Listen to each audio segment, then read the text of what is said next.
ಕರಗಡಗಿ ತಾಲೂಕಿನ ಹಿರೇಹೊನ್ನಿಹಳ್ಳಿ ಗ್ರಾಮದ ಶ್ರೀ ಗಜಾನನ ಕಲಾ ಸಾಂಸ್ಕೃತಿಕ ಸಂಘದ 50ನೇ ವರ್ಷದ ಸುವರ್ಣ ಮಹೋತ್ಸವದ ಕಾರ್ಯಕ್ರಮಕ್ಕೆ ಚಾಲನೆಯನ್ನ ಸಚಿವ ಸಂತೋಷ್ ಲಾಡ್ ಅವರು ನೀಡಿದರು. ಸಚಿವರು ಸಭೆಯನ್ನ ಉದ್ದೇಶಿಸಿ ಈ ಸಂದರ್ಭದಲ್ಲಿ ಮಾತನಾಡಿದರು. ಇಂದು ಕಾರ್ಯಕ್ರಮದಲ್ಲಿ ಎಸ್ಆರ್ ಪಾಟೀಲ್, ವೈಬಿ ದಾಸನಕೊಪ್ಪ, ಮಲ್ಲನಗೌಡರ್ ಪಾಟೀಲ್, ಮಂಜುನಾಥ ಮುರಳಿ, ನರೇಶ್ ಮಲ್ನಾಡು, ವಿನಾಯಕ ದನಿಗೊಂಡ, ಗುರುಸಿದ್ದಪ್ಪ ಬಡಿಗೇರ್, ಪ್ರಭು ರಾಮನಾಳ್, ಸಹದೇವಪ್ಪ ದನಿಗೊಂಡ, ದ್ಯಾಮಣ್ಣ ಬಡಿಗೇರ್, ಷಣ್ಮುಖಪ್ಪ ಬಡಿಗೇರ್, ನಿಂಗಪ್ಪ ಬೆಳವಾಲಿ, ಮಂಜು ಲಂಗೋಟಿ, ಮಹಾದೇವಪ್ಪ ಜಮ್ಮಿಹಾಳ್, ಗುರುಲಿಂಗ ಉಣ್ಕಲ್, ಮಲ್ಲಪ್ಪ ದನಿಗೊಂಡ, ಶಂಕರ ರಾಮನಾಳ್, ಶಿವರುದ್ರಪ್ಪ ದನಿಗೊಂಡ, ಹರಿಶಂಕರ ಮಠದ ಬಾಬಣ್ಣ ಮುಕ್ಕಲ್, ಸೋಮಶೇಖರ ಬೆನ್ನೂರು ಸೇರಿದಂತೆ ಸಮಸ್ತ ಊರಿನ ಜನರು ಪಾಲ್ಗೊಂಡಿದ್ದರು. ವರದಿ ಪ್ರಕಾಶ್ ದುಪ್ಪದ್, ಮಹಾಯುಧ ನ್ಯೂಸ್, ಧಾರವಾಡ.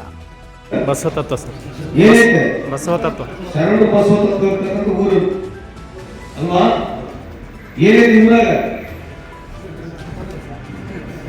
ಅನುಭವ ಮಂಟಪ ಇದೆ ಸರ್. ಅನುಭವ ಮಂಟಪ ಐತೆ. ಹೌದು ಸರ್. ನಾವು ಆತ್ಮಸಾಕ್ಷಿ ಅನುಭವ ಮಂಟಪದಾಗ ಇರತಕ್ಕಂಥ ಬಸವಣ್ಣವ್ರು ನಾವು ಆಗ್ಬೇಕು. ಮೊದಲು ಈ ಜಾತಿ ವ್ಯವಸ್ಥೆ ದೂರ ಇಡ್ರಿ.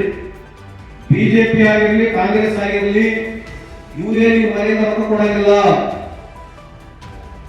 ಯಾರು ಈಗ 60,000 ಕೋಟಿ ಕೊಡ್ತಾ ಇದ್ದೀವಿ ನಾವು ವರ್ಷಕ್ಕೆ. ಕಾಂಗ್ರೆಸ್ ಮನೆಯಿಂದ ಕೊಡ್ತೀವಿ ದುಡ್ಡು. ಯಾರು ದುಡ್ಡು? ಯಾರು ದುಡ್ಡು? ನಿಮ್ಮ ದುಡ್ಡು ನೀವು ಕೊಡ್ತಾ ಇದ್ದೀವಿ. ಸರ್ಕಾರಗಳನ್ನ ನೀವು ಬಹಳ ಹತ್ತಿರದಿಂದ ಯಾವ ಕೆಲಸಗಳು ಮಾಡ್ತದೆ ಅಂತ ನೀವು ಬಹಳ ಹತ್ತಿರದಿಂದ ಗಮನಿಸಬೇಕು.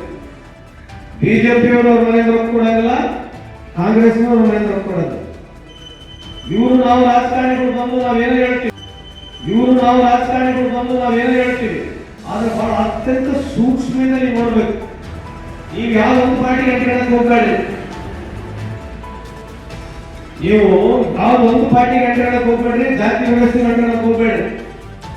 ಯಾಕಂದ್ರೆ ಇಡೀ ಭಾರತ ಕರ್ನಾಟಕದಲ್ಲಿ ಅನುಭವ ಮಂಟಪ ಕಡ್ಡಾಯವಾಗಿ ಪ್ರಾಕ್ಟೀಸ್ ಮಾಡತಕ್ಕಂಥ ಯಾವುದೇ ಒಂದು ಗ್ರಾಮ ಇದ್ರೆ ಅದು ಹಿರೇಹೊನ್ನಿಹಳ್ಳಿ. ನೀವು ಆತ್ಮಾವಲೋಕನ ಮಾಡ್ಕೋಬೇಕು. ಯಾಕಂದ್ರೆ ಇವತ್ತಿನ ಮುಂದೆ ಏನಿದೆ ರಾಜಕಾರಣ ನೋಡಿ ನಮಗೂ ಸುತ್ತಾಗಬೇಕು. ದಿನಾ ಬೆಳಿಗ್ಗೆ ಟಿವಿ ಎಂದರೆ ನೋಡಿ ನಮಗೇನು ಬಹಳ ದೊಡ್ಡ ಮಜಾ ಇಲ್ಲ. ಈ ತರದ ಮುಂದೆ ಭವಿಷ್ಯ ಬೇಕಲ್ಲ ರಾಜಕಾರಣ. ಏನೇ ಟಿವಿಯಾಗ ಏನ್ ಮಾಡ್ತಾರೆ ನೋಡೋಣ. ದಿನಾ ಬೆಳಿಗ್ಗೆ ನೋಡೋದು, ಬೈಯೋದು, ಇವನಿಗೆ ಬೈಯೋದು, ಭ್ರಷ್ಟಾಚಾರ, ಅದು ಮುಲಾರದು. ಆಮೇಲೆ ಟಿವಿ ಹೇಳಿದೆಲ್ಲ ಸತ್ಯವೂ ಇಲ್ಲ.